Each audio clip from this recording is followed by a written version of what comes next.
Although we have come to the end of the road, we remain hopeful. Some of us are hanging up championship banners on the wall. Others are just hanging their heads in disappointment. But the only way through the darkness is by reflecting on what we did right and what we did wrong. How can we improve our process to avoid the mistakes that doomed our seasons? Well, that is what we're going to do tonight on the Rod Pod.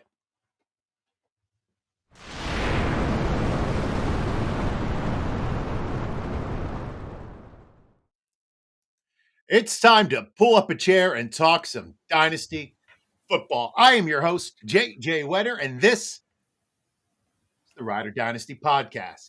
With me are my co-hosts, Jameson Hutchinson and Joseph Harlow. Welcome back, gentlemen. Been too long. How are you? Doing good. Trying to get back into the swing of things now that we are in 2025, which is kind of hard to believe, but we're here and starting to get ready for next season, honestly. So, going pretty good. And you, Joe? Yes. Yeah, I'm doing well. Psyched to get into a lot more into scouting and rookie stuff. But yeah, also excited for a little bit of a fantasy break. Yeah, I'm definitely looking forward to getting a breather and just not worrying about injuries and like glued to my phone so I can make any last minute roster changes. But so let's jump right into it then. It's time to kind of account for how we did this year in our leagues. So, gentlemen, did you bring home any championships or at least finishes in your leagues this year? Jameson? I unfortunately did not, but I can tell you how many second, third, and fourth place finishes that I got. So, honestly, pretty. I don't want to say it was a failed season because I thought I got a lot right. I just think like the last month of the season, a lot went wrong, and it's kind of frustrating. But like overall, I don't think that I had a bad year, even though the results not me having any championship. Like my Scott Fishbowl Eliminator League, I got second place. My home league, I lost in the semis or both home leagues. Just really frustrating. Like I had David Montgomery, he gets hurt right when I need him the most. That's kind of stuff like that went. But I thought overall, I had a lot of good hits, and I thought my process was good, even though the results didn't show it. And I think that can be hard to come by because anytime you lose, you just think you got to scrap it and start all over. So even though the results were there, I'm still happy with how I played this year. And like I said, I'm excited to get back into it already next year because I think there's a lot that I can attack and kind of improve on too. God, I love that optimism on your end. I know it. Joe, what about you? I actually did win a couple championships. 2 of them in probably the 20 leagues I care about, but none of my money leagues, which is whatever, but that's okay. They're ones that 2 of my first leagues that I've been in for a while and finally brought home a chip there. So I was excited about that. But overall, wasn't my best fantasy year, especially week 15, again, just destroying me. But yeah, week 15 had a lot of victims. A lot of victims that week. Me 2 years in a row. Oh, that's tough.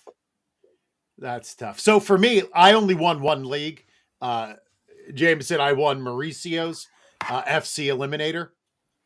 I placed second in 2 other leagues, one of which was another FC Eliminator. So I don't know if that's only because they did negative scoring. So I think like me not being great at fantasy helped. And then 1/3 and 2/4. But I was going to say I had a pretty bad year. But Jameson, I think like, no, I did all right. Like I was in a bunch of like tournaments and I did well in all of them, like getting to the final, like not the finals, but getting to the playoffs, good seasons. I just couldn't put it all together. I couldn't put it all together and win any of the leagues that really mattered to me this year. Too many injuries, too many things just didn't fall right for me, but I'm looking forward to fixing some things for this off season. Now I did want to say we did crown a champ for the 3 of us for our divisional best ball league. I don't know if you guys checked, but congrats to Joe for winning with 2,019 points. I fell.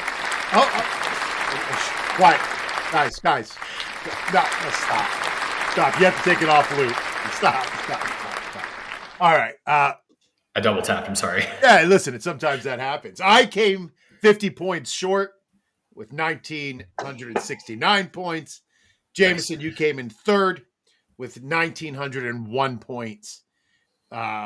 I don't know if that matters to anybody, but I don't know. Sounds about right. Sounds about right on my end. Just like I have one suit. Go ahead, Jameson. Sorry, I interrupted you. I was gonna say the NES league that you host. I got second in that. Like I said, that's just the story of this season for me. So it would make sense that I faltered at the finish line. Oh well. It's all good. I do have one kind of joke league that's just a couple of my buddies. We just like draft tight ends and kickers, basically. I've won that 2 out of 3 years with an 11-15 overall record. So I didn't count that in my 2 champions, but just a random 4-team league. I'm like, nice. Listen, we take wins anywhere we can find them. So before we get to our hits and misses, let's get a word from our host and finish how about we start the off-season strong? We already finished the season, right, gentlemen? So let's start the off-season strong with IDP Plus. Visit IDP Plus and get 20% off any subscription with the promo code PROPS. We are so much more than IDP. You're going to get access to our tools, our data, our articles, and all of our off-season content. So don't miss out on our subscriber Discord. Go to IDP Plus and finish your march to the championship today. I didn't rewrite that whole thing. It's our last show. So let's get right into our hits and misses. I am going to start with the miss that hurt me and haunted me the most down the stretch. I believed in diontaejohnson. I believed in him pretty strong. New team, new coach. They had a better offensive line. Bryce Young was finally going to get the weapon that he needed to succeed. And I just didn't see any way that Deontay wouldn't finish as a high-end wide receiver 2 in Carolina. Does somebody have a train going by their house? It is me. Oh, okay. I apologize. That's all right. That's all right. Chew. That was the train dropping off Diontaejohnson in the garbage heap. I can't believe how wrong I was about him. And I don't know. I'm very disappointed in Diontaejohnson. And I have no more belief. I think if I'm reflecting, I have to learn when to recognize knuckleheads and people who just aren't going to get along. Like I do it with some players and I stay away from them.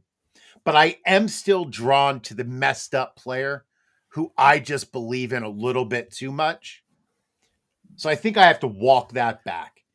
Gentlemen, were there any red flags with Deontay that I missed? Looking back, it's probably obviously not to the same level as Antonio Brown when he left the Steelers. It's not near that level. But I think if Mike Tomlin's giving up on a guy, that's probably... especially at wide receiver, it's probably, this dude's probably kind of a jackass. Especially if he's saying, you know what, George Pickens is more than enough. Yeah. But I do think the process made sense. And Deontay was still pretty good with the Panthers, right? From what I remember. No, he had a week or two. And then Dalton came in. Listen, he was good enough for me to trade Dalton and him for a first and a second. Highway robbery. But outside of that, Diontaejohnson kind of dragged me down. I didn't think Diontaejohnson was that bad of a miss. I know obviously the second half where he gets traded, he doesn't play like that. Technically counts as a miss, but just overall, you get a wide receiver 1. You get a new coach, a new offense that you hope would improve a little bit. There wasn't any competition outside of 400-year-old Adam Thielen. I don't hate it, and I didn't think the signs were there necessarily as bad as some of these other guys. Like you brought up Antonio Brown. Obviously, the Steelers wanted to get away from him, but they've done this with a lot of these guys. They've had a lot of people who have big egos. Antonio Brown, Le'Veon Bell, those kind of guys. So I didn't think And it he's was more talented than like Martavis Bryant anyway. So right. And he had a lot of metrics that stood up really well. Outside the kind of like the drops that he had. I think he had a little bit of issue with drops for a little bit. I didn't hate it because I was in on him too, and I know it technically counts as a miss, but I don't think it's near as bad of a process miss as I think some of the other guys took that run out. Obviously, All right, so JMO, who was your miss? Your first miss? let's start with Anthony Richardson. And looking back, I think honestly this is a little bit of bad process. A guy who had a 4-game sample size that was ungodly. You weren't, especially playing redraft. The price was already baked in, so you weren't really getting a discount. He was getting, quarterback 5 through 7 range. I've just thought a lot of stuff would be a lot better, and obviously it's been really bad for the Colts. This franchise sucks, which I'm not going to get into that today. But he's just, I think he's definitely a problem going forward too, because I think everybody gets fired in Indy, and I'm not sure that whoever the new head coach is going to want to take this on. I don't think it's sustainable. I don't think, because if anybody could have made this work, it would have been Shane Steichen. He did it once with Jalen Hurts, who is not known to be a great passer, but he proved enough. He's got the traits. The production of Florida should have been another red flag. He didn't have much of it. It wasn't necessarily good, but it just been the athletic traits, the big arm. Obviously, we are always chasing rushing quarterbacks, and after like his first game where he had the big deep ball to Alec Pierce, like even his high end games, like you would hope, even if it fluctuates a little bit, you get like a top 5 finish. He never finished top 5, even though he was running for his life. He couldn't sustain drives, and it just kind of frustrated with myself because I think between him and Kyler Murray, I think quarterback's what I missed, and I think that's what held me back from honestly getting some championships. But I think Anthony Richardson is a big miss for me, and I'm not going to make that mistake again next year. I think I'm just, especially in Dynasty, if I've got a couple of him, and I think I'm just going to try to unload him, no matter what kind of value you might get, and just kind of be done with it. I don't think it's sustainable long term. Yeah, it's interesting hearing. I'm not a big Pat McAfee guy. I'm not a McAfee guy at all. But his rant about the Colts was very interesting. And there is more coming out lately about how Anthony Richardson doesn't prepare for the game. And, like people can compare Jalen Hurts to Anthony Richardson or Richardson to Hurts. But the thing with Hurts is Hurts works. He puts in all the work that's necessary to be a QB and to improve his passing. And goddamn, man, I don't think Anthony Richardson is willing to do that. I really don't. And there has been zero improvement. It's obviously worse than the 4-game sample size, and it just seems like it's a culture thing. And now, Shane Steichen, the head coach, was talking about he was a little bit sore. Well, apparently he's got chronic back spasms that come back to the 8th grade. I wish somebody would have called me and let me in on that before I had gotten into this. But he's probably going to miss this week, so he's missed games every year that he's started. He's not reliable. The tap out thing I didn't think was like the biggest deal in the world, but it still says a lot. You can't do that, especially in the NFL when you got 52 other players on the field. Not as the QB. Out. No, and it just I don't think, especially for a new head coach, I just don't think the new head coach has the time for this. I really don't, because it's a project. It hasn't shown that it's going to get any better. The weapons are fine, I guess, but I just like I said. The price was already baked in. It wasn't like you were getting a discount on Anthony Richardson if you're doing redraft. He was a 4th overall pick. I just really frustrated, honestly. I think that's my biggest miss of the year by far. Do you think Steichen gets fired? I think he should, after the last month that he's handled a lot of the media, which, like I said, some of this gets more into the Colts thing. Did my screen go black for a second? No, you're just freezing up at some point. All right. Yeah. That's my bad. Just keep talking. But anyways, I think a lot of the stuff out of the last month for Shane Steichen has come out pretty poorly. The way he's handled the media, the way he's handled the locker room. This past week against the Giants, Zaire Franklin was talking about how they were going to beat the hell out of him on his podcast, and then they get smoked. So I just think a lot's wrong in Indy, and I just think they need to burn it down. Interesting. As the resident Colts fan, I do still believe in Richardson as a player. Fantasy wise, I don't think he'll ever be super consistent. Like, I don't think he's ever going to turn into Josh Allen, though the metrics are super similar from Josh's first 19 starts, which is all Richardson has had. I think Shane Steichen has been one of the biggest disappointments in the league. I think he has called absolutely atrocious games. Like, he's not giving Anthony anything at all. Everything is chuck it deep, and it's. But and can Richardson do anything else? Not if you don't let him. If you're going to throw 10 deep passes and then give him 2 flat routes, and then at that point, like, you're already down because you're calling a shit game and Gus Bradley sucks, as Jameson's been talking about on Twitter incessantly, and probably should be more. It's like, it might be at the point where he's broken and can't be fixed. And a lot of it is on him. I think he's getting scapegoated a lot by this staff, which, I mean, he did initially with the tap out thing. And yeah, I'm just super disappointed in the franchise. I want to believe in Richardson still, but it's disappointing all around. But I think there's a lot more into it than just he sucks. I don't think that's just saying that, I think, is easy to say, but I don't think that's doing any of it justice in either direction. So, See, I think it's that simple. I think it's that simple. Like, but I've been banging that drum since the beginning of the year. I will say, process-wise, if he was going in like the 15th round or whatever, I think everyone bought into it, tried to get cute with it, all myself included. So, like, we tried to get cute with it and just like, oh, he can run. But the thing is, he's a project. And I think the biggest sin by the Colts is they forgot he's a project. They expected him to be Josh Allen today when he's the youngest starting quarterback in the league besides Drake May. And I know we're sticking to this a little bit, but yeah, you can't be a project. Like, forget about football. Forget about fantasy. I mean, let's just if we're just talking football, you can't be a project for 2 years without showing growth. And the fact that can you? Yeah, 100%. Absolutely think so. Because again, he started 18 games. The marker is more like 23, 24 games. That's the point where it really is where most quarterbacks turn around. Josh Allen was worse in his second year for the most part before he got better.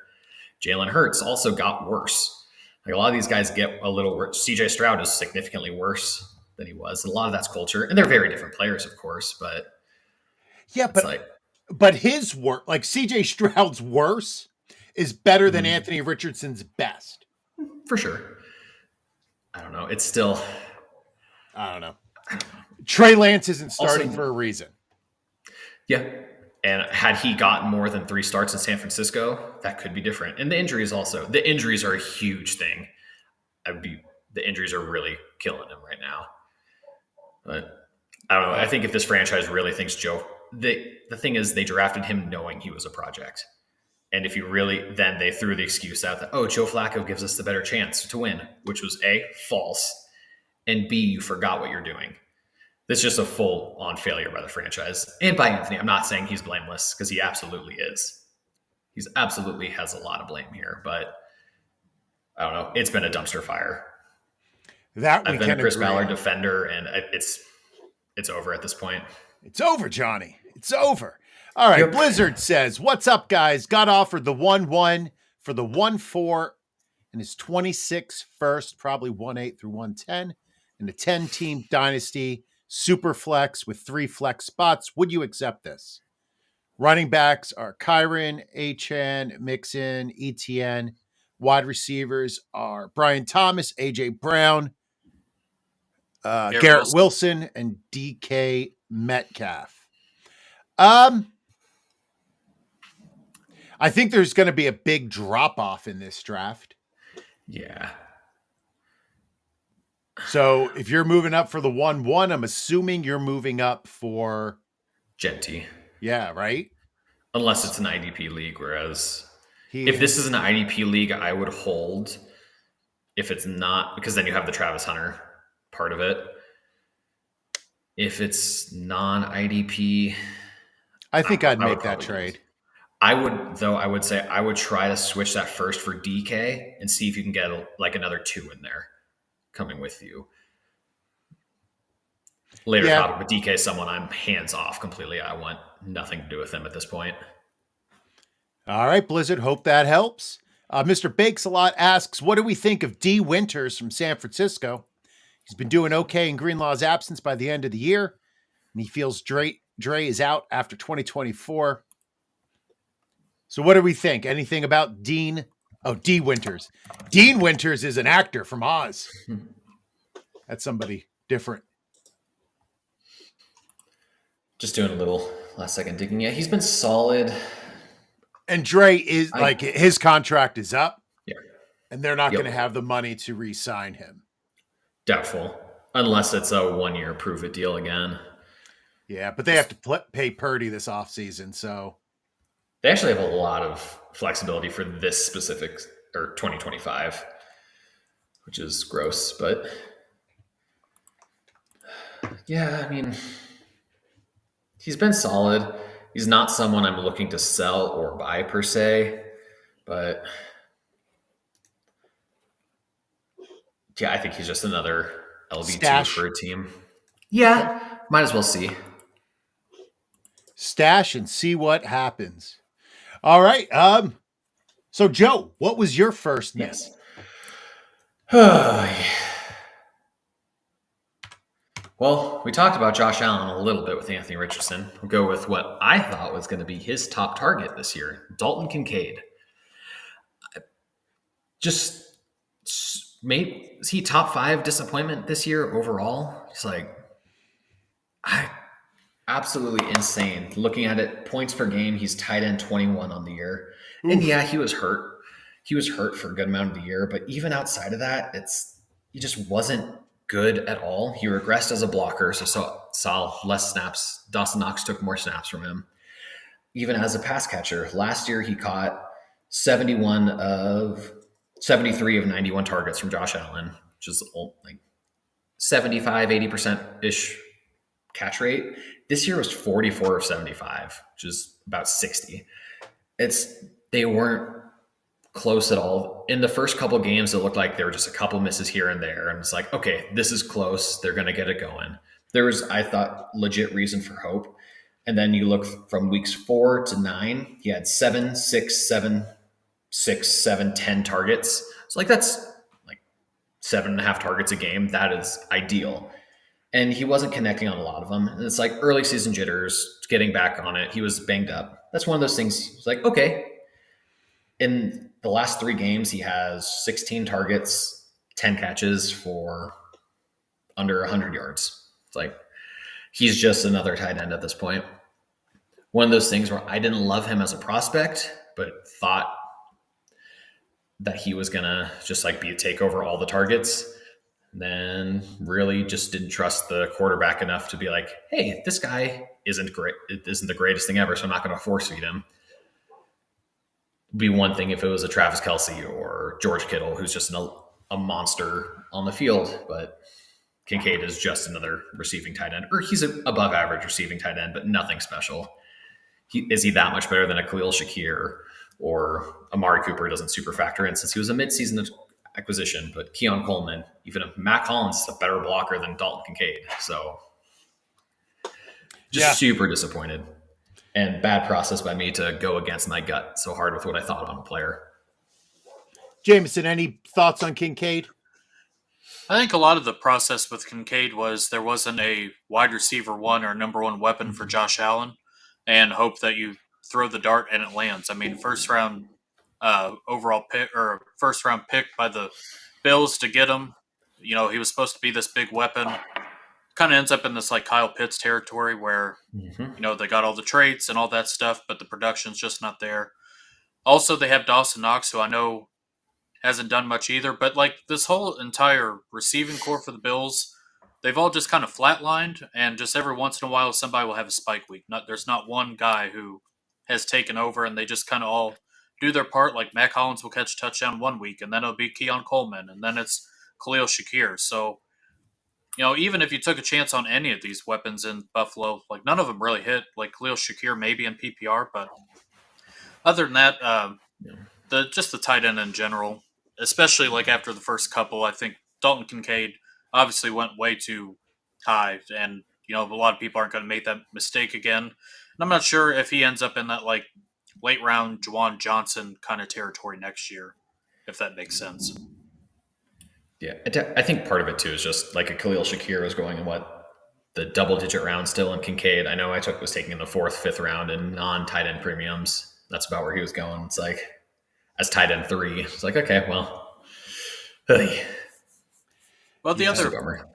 the other part about that is just everybody's chasing the tight end production just so you don't get off that avalanche. So if you didn't pay up for Travis Kelce or Mark Andrews or say Treymcbride or whatever, you want to get the next guy before you fall off the cliff and starting Pat Fryermuth every week. And Dalton Kincaid and Kyle Pitts were in that kind of range if you didn't want to spend up too much. And obviously, kind of an obvious miss, but I'm kind of curious how it ends up next year as far as tight ends go in general. Fair enough. All right. Mr. Bakes-A-Lot asks, who is the best LB and who is the best linebacker and edge coming out of college this 2025 draft? And if they are first round prospects, what team are they projected to go to? Well, I know your answer is going to be Abdul Carter from Penn State. Team of the pod. Edge. Yeah. It is a Penn State pod. He should be going in the top, what do you think, 5? I'd say top 5. Yeah. Let me pull up just the draft order right now just to see a little more. But Abdul Carter is definitely the top one. I like Nick Scarton from Texas A&M a lot, formerly Purdue. James Pierce from Tennessee and Michael Williams from Georgia, I think, are also super interesting prospects that a lot of variance in what they can become, but still.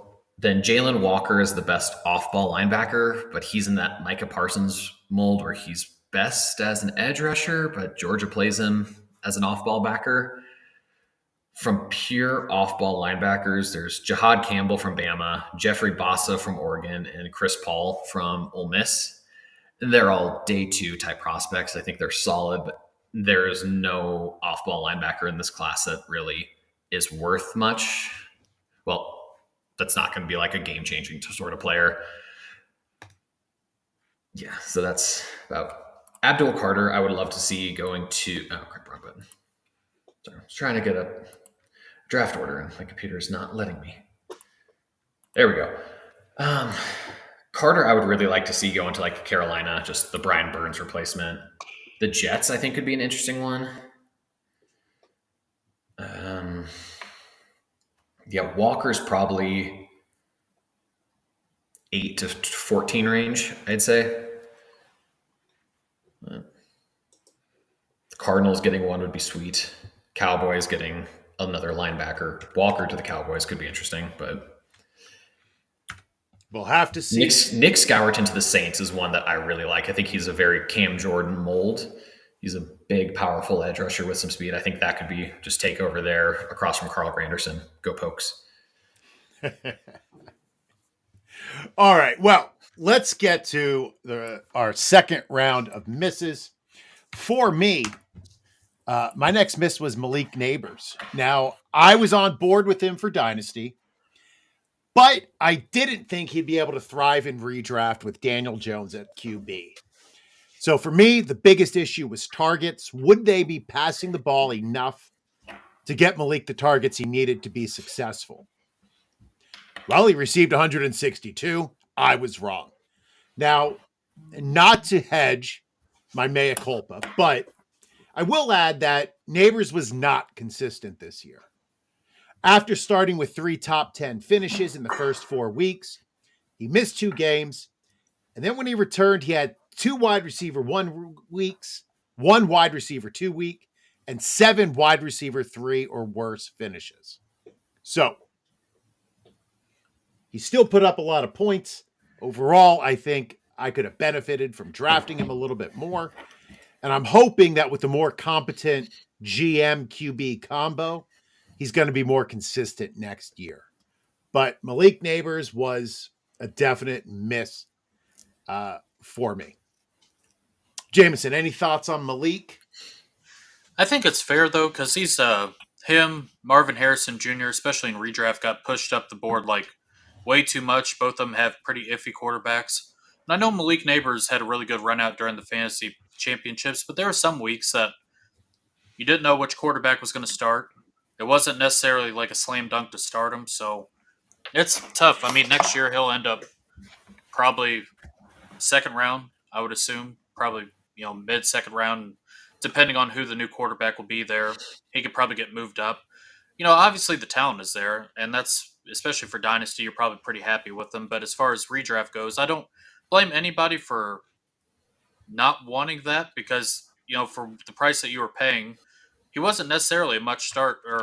It ended up being matchup based for a lot of it. I know he had a good start at the beginning of the season, but these guys are flaky, especially when Drew Lock's starting and you got Tommy DeVito and Daniel Jones. So it just kind of makes it tough to, especially when you're paying that kind of price to, when you're paying that price, you're supposed to be locked and loaded every week and kind of set it and forget it, not play the matchups, so to speak. So I get the miss part of it, but I don't blame you for either way on that.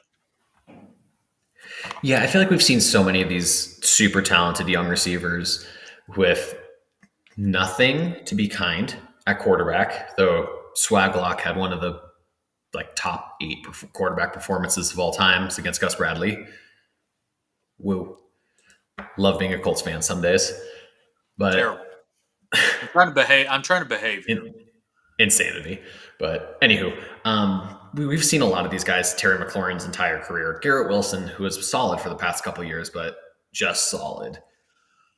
Then I think it was probably a safe process to assume bad quarterbacks, talented receiver, especially one who I think his issues with catch point, running good routes, crisp routes, I should say, not good, crisp timing based ones, very similar issues that Garrett Wilson had. That I think that's a type that with bad quarterback play, you would expect to struggle a lot more. But I mean, the Giants, after they got over the Wan'Dale Robinson thing, really targeted him a lot and gave him a lot of work, which is what all you can ask for. So I think still probably solid process, but sometimes talent wins out. That's what happened here. All right, Jameson, who is your second miss? Honestly, I'm just going to group this together, and it's all the old running backs that ended up in new places. So Saquon Barkley, Derrick Henry, Aaron Jones, Josh Jacobs, Joe Mixon. And it's not as much the fact that I avoided old running backs. I think just my thought process is I can always find that production later rounds. Perfect example would be Chasebrown. So I would rather have the top end wide receiver at that range that they were going at, and then just being able to find production at the back end. I think it was a little bit of a weird year that all these running backs hit. Not only that, but only like 2. I think it was like Zach Moss and one other running back went on like IR for an extended period of time. Like every running back stayed healthy. All the wide receivers got hurt, especially in the first couple rounds outside of like Justin Jefferson and Jamar Chase. So I just didn't draft any of those guys, and it wasn't for me not wanting them. I just didn't want to pay the price, and I just thought that I could get the production elsewhere. And it's kind of frustrating. I've learned this past season that I probably need to be a little more open-minded to some of this stuff. Joe Mixon going into a new scheme, Derrick Henry with Lamar Jackson, especially when they play from ahead. The Saquon stuff, I was just worried that the tush push would kind of negate some of the touchdowns, which I was right on that, but Saquon still smashes. He's running 70 yards to the end zone. And then even like a guy like Aaron Jones, like Jacobs, Henry, Joe Mixon, like all those guys finish top 10 running backs. And when that happens and you don't have any of it, it's just kind of hard to win that way. So it's just kind of frustrating. I don't hate my process there, but I should have been a little more open-minded to take at least some of that production while I was there. Especially Josh Jacobs. I think, and he's probably going to be a discount next year too because people don't like clicking that. But Josh Jacobs, out of all those guys, was the cheapest, and I think I should have been a little more open-minded, but I just wasn't.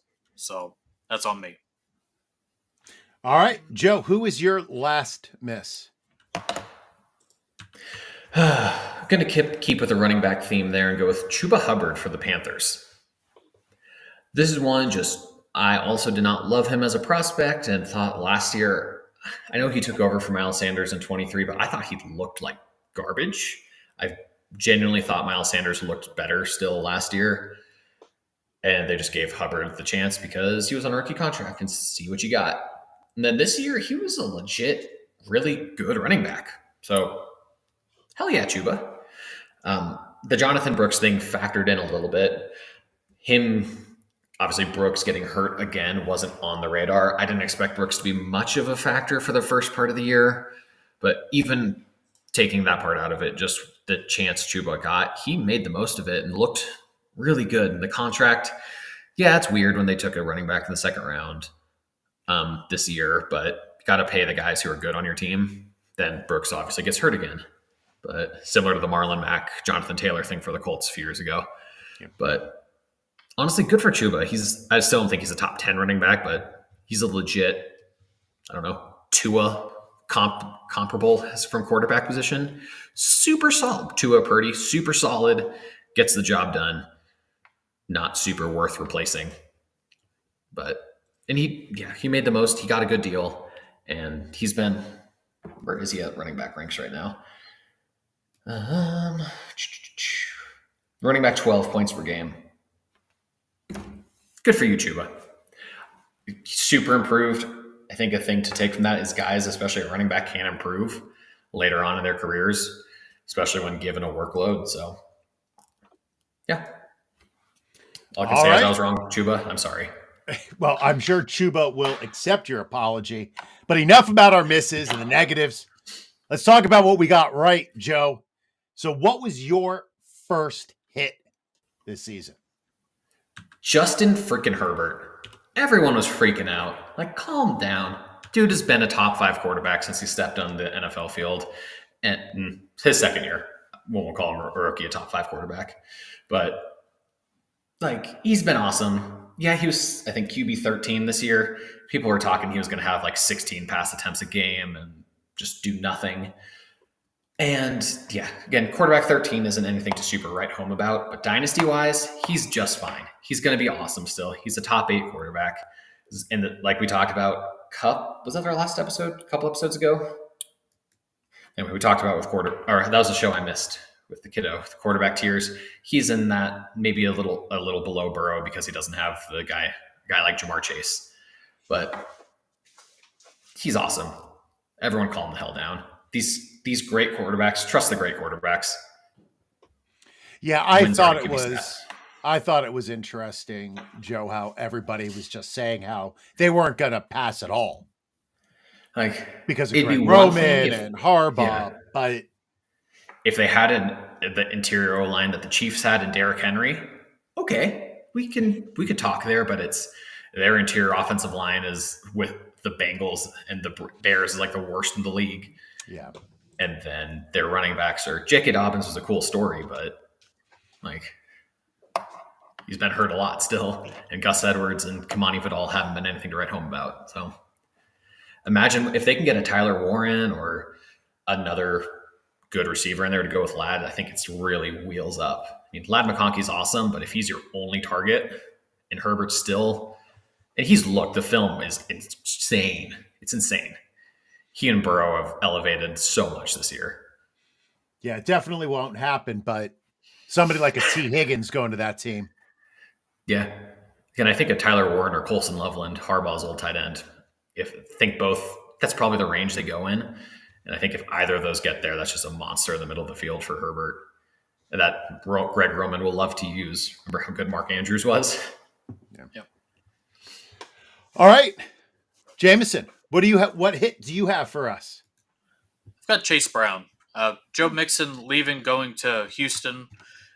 The Bengals running back room, was him, Zach Moss, and then Chris Evans before he got hurt before the season ended. So we saw what Joe Mixon did, and I thought Joe Mixon was kind of dust when he was doing it.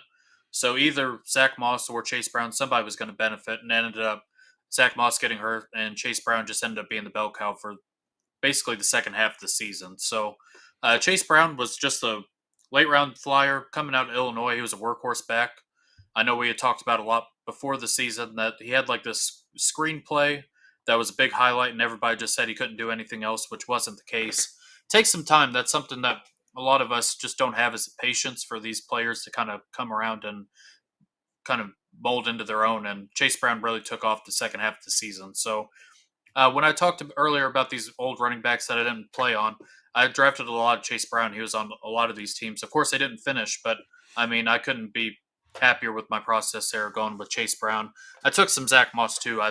So I still think he would have worked in a little bit, but it was becoming pretty clear that Chase Brown was the guy in Cincinnati, and replacing that Joe Mixon workload, good offense. That's where you want your running backs to be tied to, and Chase Brown was easily the biggest hit for me this offseason. Joe, any Chase thoughts Brown on would have been Chase? a miss. He would have been a miss for me if Jameson didn't get to the dock first. I was a Zach Moss guy, and you win.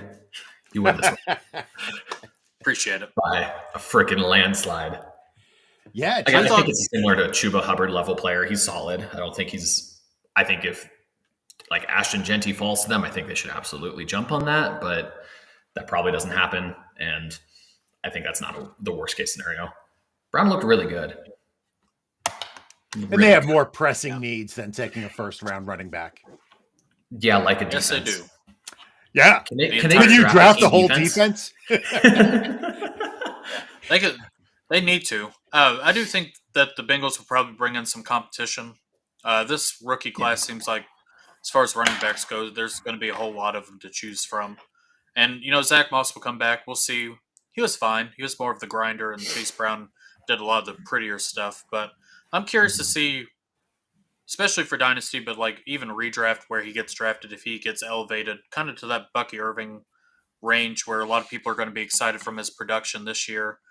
Some of it's injury related, some of it's because they're good, but how much are you willing to pay for him is kind of what I'm curious about for these guys. Is this like the ceiling for them, or is this just kind of the beginning for them long term? All right. Well, I guess I'll do my first hit.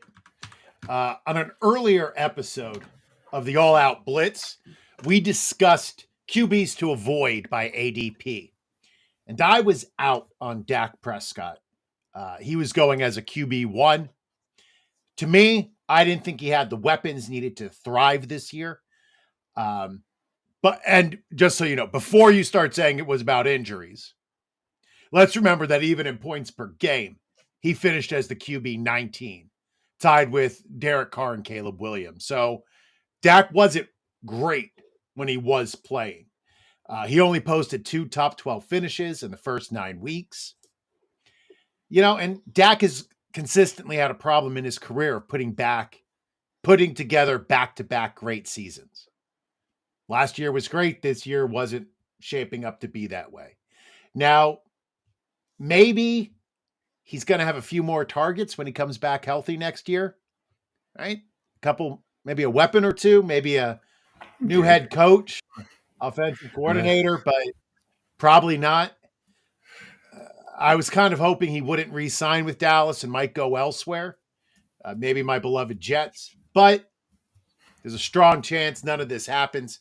And he's back on the team with just CD and Ferguson and maybe a slightly older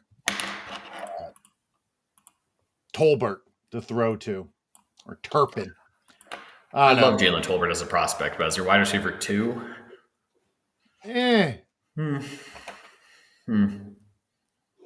So anybody loved Dak this year? No, everybody was kind of out on him. I liked Dak. I think the back-end quarterback 1 range is probably about where he belonged. But he, like you said, he's such a high variance type. He's one of the quarterbacks that I love just because he knows he's one of the best in the game and will rip it in there, try to rip the ball in there. 2 years ago, he threw a lot of picks. Last year, he had the same metrics, more or less, and just turnover luck was good. This year, it was bad. It's kind of how it goes with some of these guys. And I think you were really spot on avoiding there. All right. Next hit, Joe. Before doing that with Chase Brown, just want Yeah. to say another point for him that I thought he was terrible at was pass blocking. Over the past 4 weeks, he has been the third best pass blocking running back per PFF, and one of them ahead of him is a fullback. And the other one's Kyron Williams, who is one of the best running backs ever for that. So him putting that together is unexpected and really shows what type of prospect and player he can become. I'm not a big proponent of watching things like Hard Knocks and then basing your takes off of it. Mm-hmm. But you can tell players who work really hard and who are respected by their teammates. And if you happen to watch the AFC North version of Hard Knocks, the in-season, they love them some Chase Brown. So seems like a smart kid too. Love that. My hit is someone who we talked about a lot in the pod in the preseason. We talked about him a lot in the first few weeks. jaxonsmithnjigba. It happened. He broke out. He took over a couple weeks ago as the wide receiver 1 for the team. Let me pull up those. And really, DK Metcalf has been an afterthought for a while now. But yeah, JSN has, what's that total number? 132 targets through 16 games.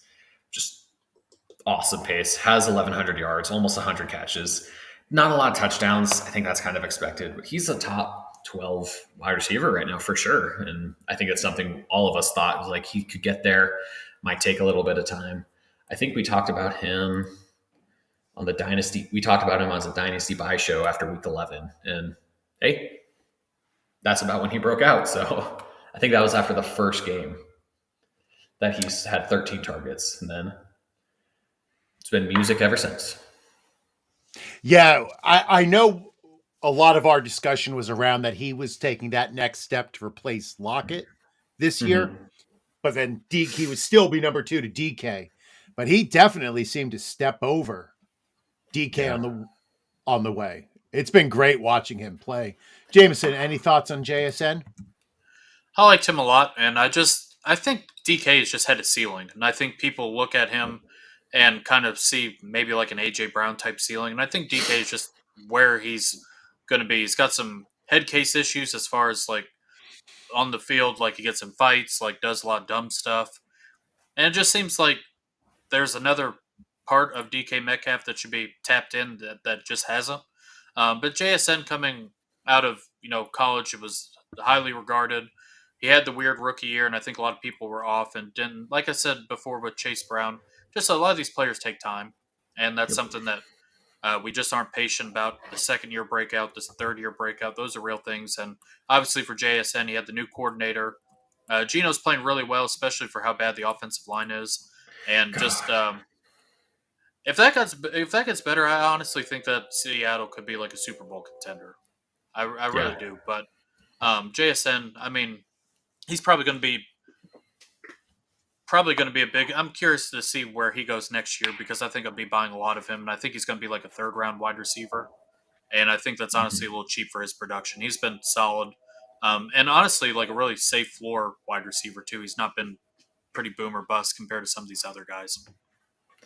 Yeah, he's a slot mainly guy, which is fine. Does limit that touchdown ceiling, but he's also just a tough SOB. He's really good in the running game. One thing with DK Metcalf is that he plays super small.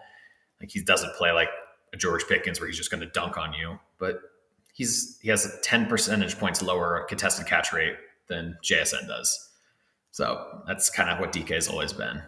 DK's still solid, 70 catch, 1,000 yards, 7 touchdowns is probably about what he'll average. But I think JSN really he's the target. He's the main guy. He fits perfectly in this Ryan Grubb system, fits great with Gino, running over the middle, intermediate, now letting him actually do some intermediate routes and deep routes instead of just, here, go 5 yards outside and sit there. But I think we saw what Shane Waldron's offense really is. So, which is why he got fired halfway through the year.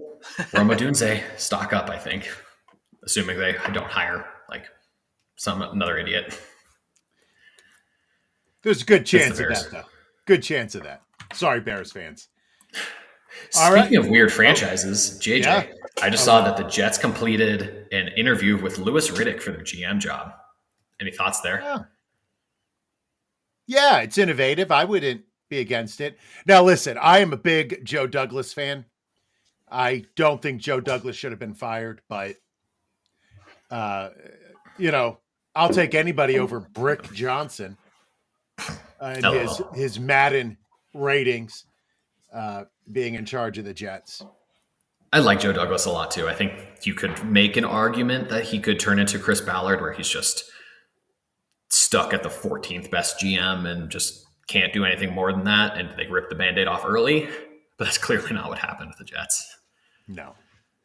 But I wouldn't be against Riddick. I'm going to be really interested to see who they hire as a head coach, because I think they're going to make a terrible, terrible choice. Hopefully not. No. It is the Jets. Respectfully. This is a Jets podcast, Jameson. And if you weren't up next, I was about to put you in timeout. But you are, so tell me your next hit. I would say TreymCbride for me. It's one of the things I tried to do this offseason was hit on the elite tight end. The one thing I did hit on was TreymCbride. The one miss, honestly, was Brock Bowers. I didn't have any of him, and feels very stupid after the fact. But TreymCbride ended up having a really good season the year before, and I know Marvin Harrison Jr. was coming to town, but I still thought TreymCbride was going to be the focal point in this offense, and he ended up being that. He probably would have been tight end one if he could catch more than just one touchdown, which was very infuriating. But I mean, he was getting like 10 targets or like 10 catches a game, and they just ended up being a PPR machine, even though Kyler Murray kind of stunk. So TreymCbride, I avoided Travis Kelce. I didn't have much Mark Andrews, and TreymCbride ended up in that tier. Him and George Kittle were the two guys I targeted, and I felt really well how both of those guys ended up. I just one guy we didn't talk about, Brock Bowers, will end up probably being the tight end one overall next year. Feel very stupid that I missed on that because I didn't draft any of them. I was just scared as far as his environment goes. But TreymCbride will end up, probably being second round pick next year with how this year ended up, and we'll kind of see how that goes because I think Brock Bowers will probably end up being at the end of the first round with how his season went. Very good. I do know for Fantasy and Frames, I did a rookie redraft last night, and it was a super flex league, and Brock Bowers went number 2 overall, right after Jaden Daniels in a super flex rookie draft. So I think a lot of people are going to be taking Brock early next year. Any thoughts on TreymCbride, Joe? I have to cede another one to Jameson. I was trying to pivot, got cute with the TreymCbride versus Dalton Kincaid, and it bit me. Good work, Jameson. I will say this though, just for tight end in general, I spent a lot of years in the dumpster just trying to find any sort of salvageable piece as far as tight end goes. I got really tired of it, so I've just been paying up for tight end because I just don't want to deal. I don't want to stream tight ends. I don't want to do Taysom Hill. I don't want to do Pat Freiermuth versus Juwan Johnson every week. So for me in my process, a lot of it's just going to be paying up for tight end, and it's nice to see that we finally have a couple of them that we can actually choose and they actually hit. It does still suck to be a CSU Ram, though. That's fair. Sorry, I have to. All right. So our last hit, I guess, will be me. I was really high this year on Alvin Kamara. Nice pause. Thank you. At his ADP. So I thought that the 7th round was a steal for Alvin Kamara, and that his receiving work would provide a strong floor, and that regardless of who the QB was, that was enough to make him a steal at his ADP. My projection was a top 15 finish. I thought he'd be a high RB2, and he finished as the RB5 in points per game and the RB8 overall. So I was low. He averaged 6.4 targets per game and finished with almost 1,500 total yards. Thanks, Mr. Bakes, a lot. Fits the name. It does fit the name. I thought you were just a great baker. But yeah, 1,500 total yards, 8 TDs before going on IR for the last few games. But good for alvinkamara. I don't know what I expect next year out of him. We'll have to see what they bring in.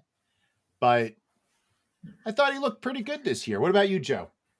Is he playing this week? Do you know? No, I thought he I don't was think out. so. Still not going to have a 1,000-yard rushing season in his career. Listen. Insane. You can't have it's everything. So close again, though. 950 is where he's at. No, he's awesome. Someone I've always been lower on for, honestly, I don't really know why. But yeah, he went in the 6th round in a couple of my drafts, and that's still super low for someone who, top 8 running back. Yeah. Like, he's been super consistent. The pass catching work has always been there, no matter the quarterback. So, yeah, just good hit by you. Well, listen, there weren't many, but take them where you can. All right, so let's finish up after a commercial break. And it is football season, and that means a trip to see your favorite team, maybe in the playoffs. Playoffs?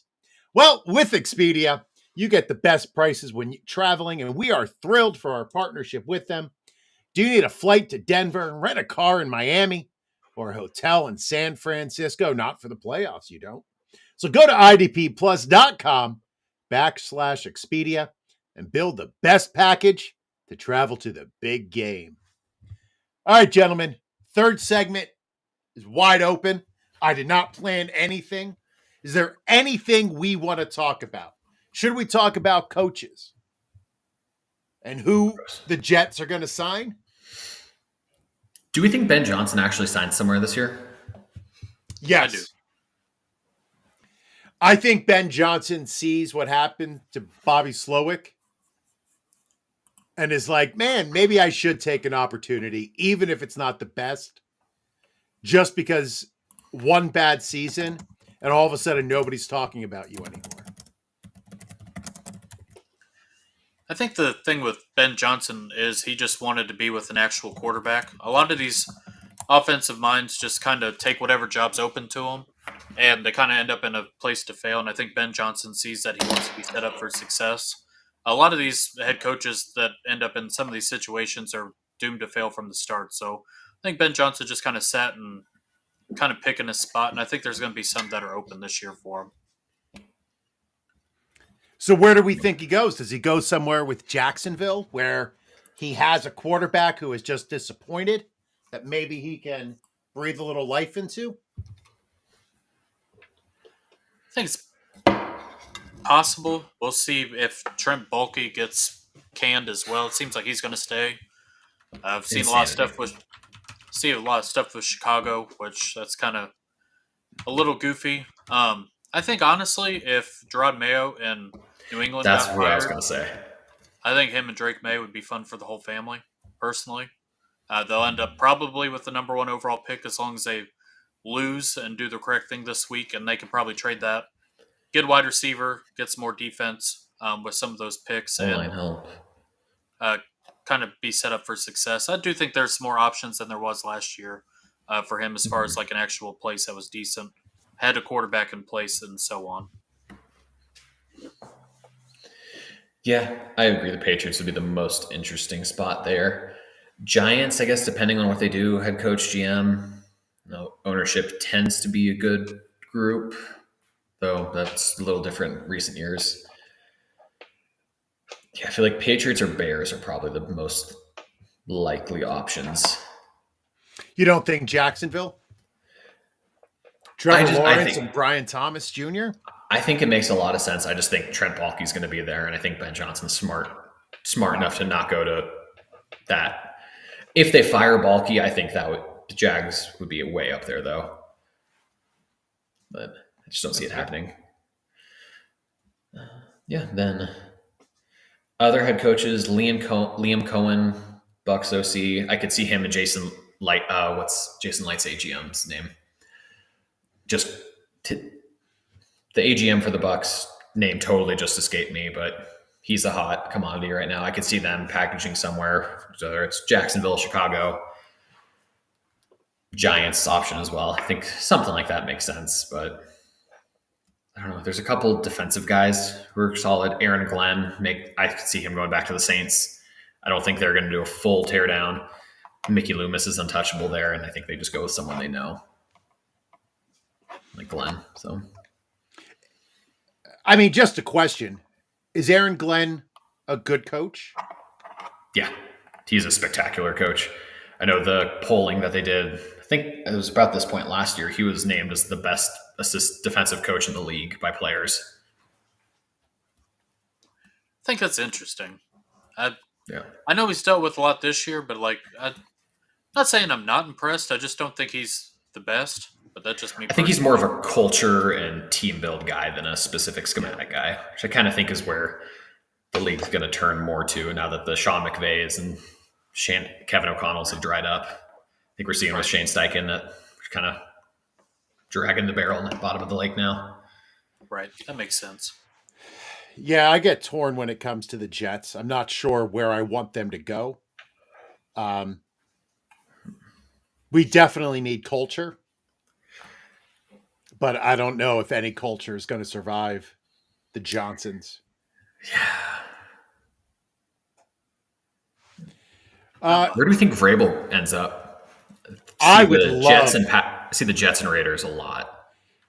I would love to see Mike Vrabel come to the Jets. I'm not sure about his coaching, but I think, I'm not sure about his X's and O's, but I think he runs a tight ship, and the Jets need somebody who's going to come in and run a tight organization. I think the Colts are in a similar situation, right? Where they need somebody to come in and just say, there is no more showing up late to meetings. This is a football team, and that's why you're all here. I almost want the Colts just to fully tear down and just sell Quentin Nelson, DeForest Buckner, get them on a contender, and just start over. The half-assery is gone on long enough. Well, that's an Indianapolis thing, right? Because the Pacers did that for years. Pacers would always be 7th or 8th and never bad enough to get a high draft pick, but never good enough to win a championship. Sometimes that's how Notre Dame was for a long time. I say as they're kicking Georgia's ass, but I will say this about Mike Vrabel. I could see him going to the Patriots if Gerard Mayo's gone. Mm-hmm. They've had the connection there, and it would make a lot of sense. Gerard Mayo has been, I know like the team's not good, but just him in general has been really bad this year.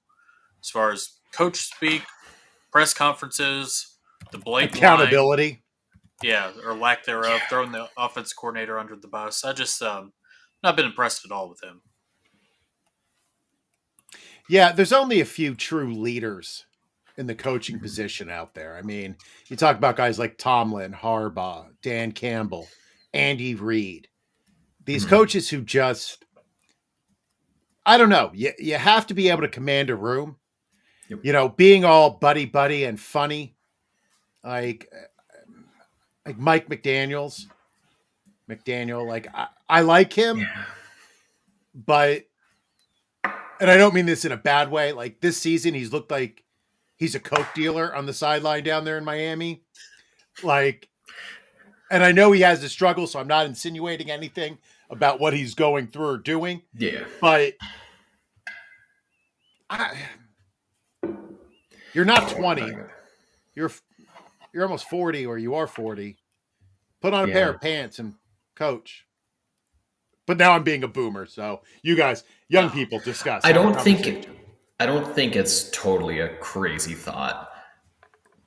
I think there is a point where professionality needs to be in there, and I'm sure, I don't know, obviously we're not in the room, we can't say whether or not him, but there are definitely some coaches where it's just kind of been like their buddy and haven't really done anything. So I think that was very, I don't know, but it'll be interesting for sure. Just trying to think of other names. North Carolina is going to be interesting. Is there any way Bill Belichick is going to be a successful college coach? There's a way, but I don't think he's going to be much better than Mac Brown was. Like they're second-tier ACC team at best. It's like, I How think Bill just long? wants to coach ball. How long does Bill stay in college? Does he last more than 1 year in North Carolina? I'd say 3. I'll say 2. I think the problem's not like the coaching portion of it. It's just the way college is right now. These kids don't have to listen to Bill Belichick, and they probably will choose not to after a while. As Yeah. far as you know, in the NFL, it's all about like respect and team and all that stuff. And in college right now, it's just where can I get the most money? It does not matter the recruiting trails and all that stuff. That's why we saw a lot of the old great uh, college coaches leave, like Saban and all those guys, because they just don't want to deal. So maybe 2 years. Like I wouldn't be surprised if like they made it like to the playoff. Do I think they're going to be like number one in the nation? No.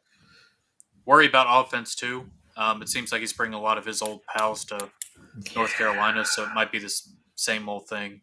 But it just we'll see. I think as far as X's and O's goes, he'll be better than most college coaches right now. There's not a lot Yeah. of that. It's a lot of scheme and finesse and that sort of stuff. So it'll be interesting. So I'm just going to say this. Will he be better at X's and O's? Like, he's a great coach. He's probably the best NFL coach of all time, at least in the top 2, top 3. But is he going to bring anything innovative to a college program where you do have to innovate? Or is he just going to say, we're going to do this old school? But I think one of the problems that he's going to have, and I'm with you, Jameson, I think he'll be there for 2 years, is his old school ways aren't going to work with young kids anymore. Like, and I might have mentioned this before, like on the Patriots, he loves to do he opened every practice by going over the 5 worst plays from the day before. And then he would ridicule those players. So if you're a top player in North Carolina and you have a coach ridiculing you week after week, I'm not saying kids are soft, but they're different now.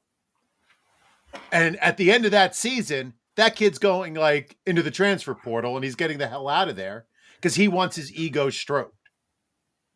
Yep. And I also can't see Bill Belichick going on recruiting visits, like getting on the road, jumping in his car, him and Matt Patricia, like going knocking on doors and sitting down in a living room. I don't know. Yeah. I think my point with that is like far as like in-game stuff, X's and O's. Like I watched Texas and Sark the other night or last night or whatever. Like just made some really bad in-game decisions, and we see that with a lot of these coaches as far as time management. Mhm. I mean, Bill Belichick did some stuff. I mean, real off the wall as far as like penalties, clock management, just to cause flags, like that sort of stuff. I think he'll end up beating a lot of these college coaches who really struggle with that, and I think that's kind of one of the loose ends of college football, just in my mind. But as far as like high flying offense, I mean, he's obviously probably not going to have that. I think the defense will be solid. It is everywhere he goes, but it just we'll see. I'm interested in it. I could see them getting in the playoff. It seems like they got a lot of NIL money to get players if he chooses to. But just are they going to listen? We'll see. We'll see. Yeah, it's like they're in the ACC. I think it's going to keep them from. He's going to be enough to keep them from losing to Virginia, Duke. I guess Duke's a fundamental team, but Boston College, also Bill O'Brien at Boston College. Weird, but I don't think they're going to have enough talent to beat Miami, Clemson consistently. I think it's very much just for love of the game, hire and signing for Bill. So it's John Spytek, by the way, is the AGM for the Bucks. I was trying to think of him and Liam Spytek? Cohen. Yeah, That was the SPY. name of a line of toys when I was a kid. Yeah. Sorry. Nice. No, you're good. So him and Liam Cohen going together, and then Ray Agnew is the Lions one. Him and Ben Johnson, I think, are package deals. So do we think if Aaron Glenn and Ben Johnson leave Detroit, that they're going to be able to keep rolling next year? I think they'll not to the same psychotic level as they are now, but I think they've been grooming. Their O-line coach probably is who would come up to be the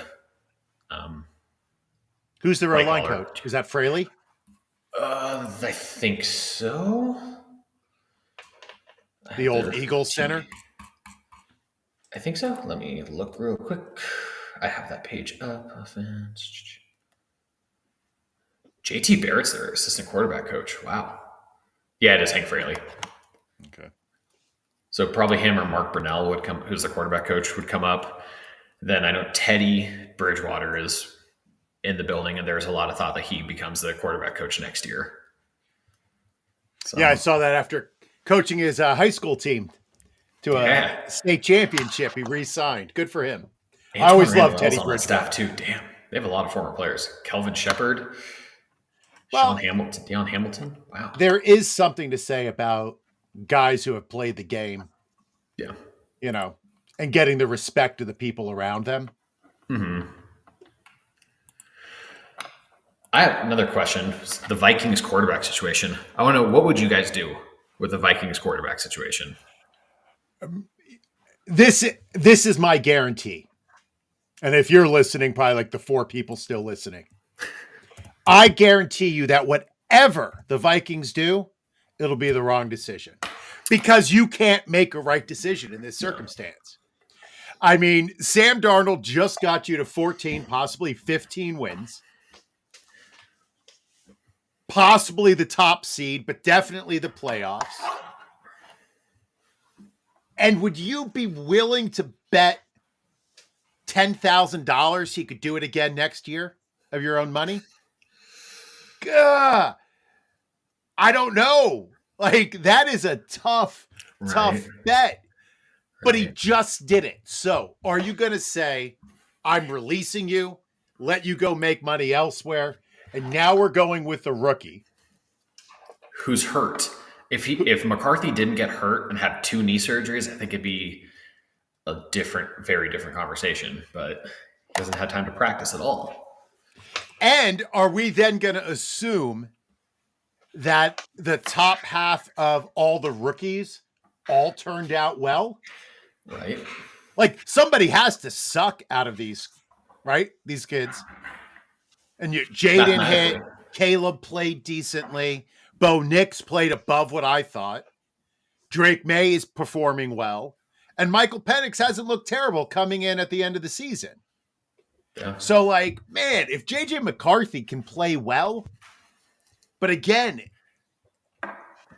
if you make the wrong decision there and you let Sam Darnold walk and JJ comes in and sucks the first 3 weeks of the season,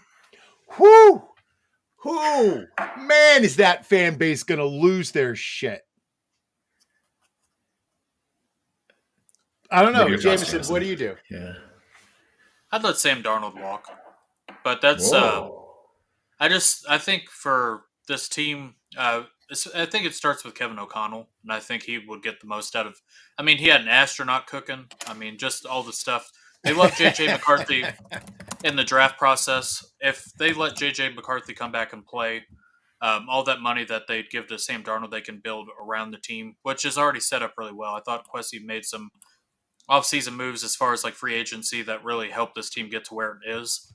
And Sam Darnold, I mean, I guess they could franchise tag him and bring him back for one more year if they think that they can do that and have JJ sit another year. But a lot of this is just the rookie deal where they don't have to pay JJ McCarthy and they can build around the team.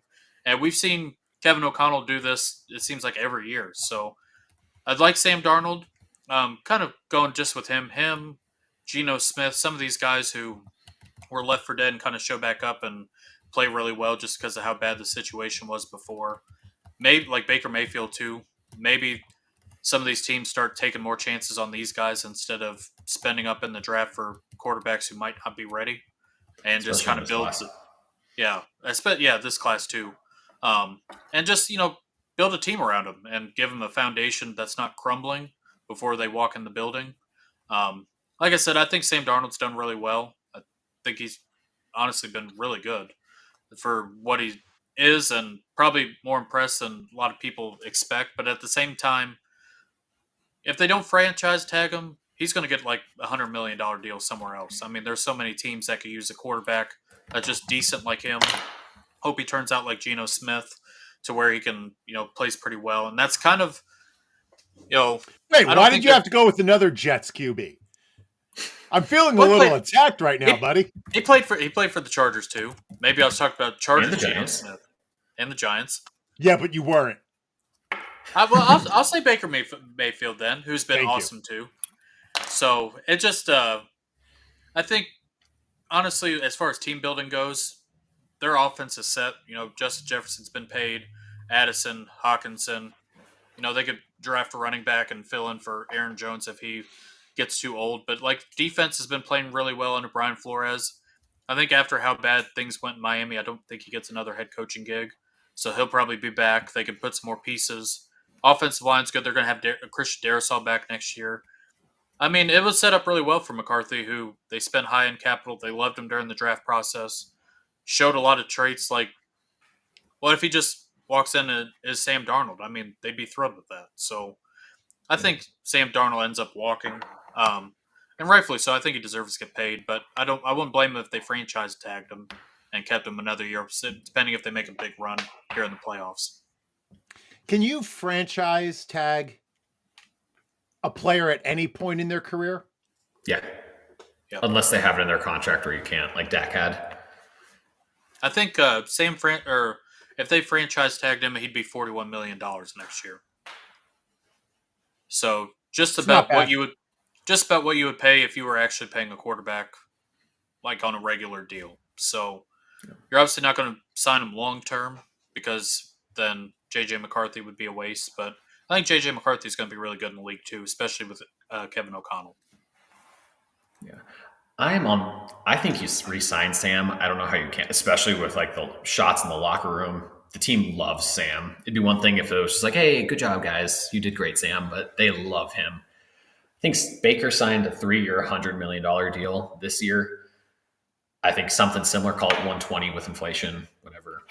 But I think something like that makes sense. And then I know Baker's dead cap for 25 is 35 million and 45 for the next year. Sorry, that's the cap hit. His dead cap is 33 next year and 17 and then 11 million, which is totally reasonable. So I think you re-sign him and just see. And if lightning doesn't strike twice, it's move offable. But I think this is different than the Daniel Jones situation because you have a backup plan in there. But I definitely think re-sign him, whether it's a tag or longer term deal, 3-year deal. I wouldn't go more than like a 3-year deal for sure, but let him play it out. And if Darnold starts to struggle, you have McCarthy there. So I also think McCarthy's going to be very good though. Okay. Any other quarterbacks? Kirk Cousins, where does he end up as a Jet? Hope not. That's maybe the Browns. Seems like they're going to Browns, I can totally see. They'll bring Deshaun Watson back, and he'll end up being like the emergency QB3 until they can get rid of his contract. Jesus Christ. Are they going to have like $200 million in QBs on that team? Except because the Falcons are going to have to cut him. It's going to be a Russell Wilson deal situation. Ah, got you. So they just pay him, get him for free. But, I mean, Kirk Cousins fell off a cliff, and I don't know if the cliff's going to come back anytime soon. So yeah, he also tore his shot. He tore his Achilles, man. Like both of those old guys coming that first year back off their Achilles didn't look good. I'd want to see what Kirk looks like next offseason. I definitely be willing to take the Russell Wilson shot on him. All right, gentlemen. Anything else you want to talk about? I think there's a lot we can get into in the offseason once we get ramped back up. All right. Well, then it is time for tags where we share our final thoughts. Let everybody know where they can find us. Joe. You can find me on Twitter and Blue Sky at Jolo63, where I have gotten over my Orioles sadness, except not really because Corbin Burns signed elsewhere. But and I'll be doing a lot of rookie stuff coming up soon. Very soon. Jameson. Yeah. Over on the Twitter machine at Jameson Rules. Got DFS show, the last one of the season with Joel Worth coming up on Sunday. We are going to get through every backup in the NFL because that's what's going to be playing this weekend. But other than that, I'll be around. So got best ball, got obviously the rookie stuff, combine, NFL draft coming soon. So a lot to look forward to this offseason. I'm kind of excited to get back to work, and now that the season, fantasy football season's over, I feel like I can dive in, kind of regroup and restart on what I kind of thought I built this year. So looking forward to it. Did you guys see who's the Browns starting quarterback is this week? Bailey Zappi. Yeah. Add him to the jersey list. Is it really? Oh, hell yeah, it is. Hell yeah, it is. Getting zappy. Holy Western Kentucky's own. Cause I'm zappy, clap along if you feel. No. All right. Yeah, we don't have to sing or dance. I'm at JJ Wenner over on Blue Sky. I try not to go on X that often anymore. Thank you to everybody who joined us tonight on the stream and this season. Everybody who's listened and submitted questions. Thank you so much. I know our in-season, it was a little bit of a struggle during the season trying to find our niche, but I think we got there with your help.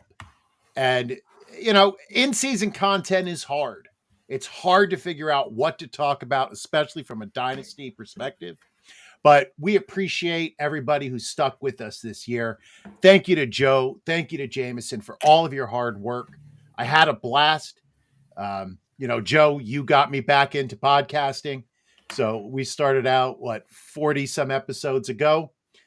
It's been a blast this year. I had a really good time. Thank you for all you do, JJ. Oh, stop.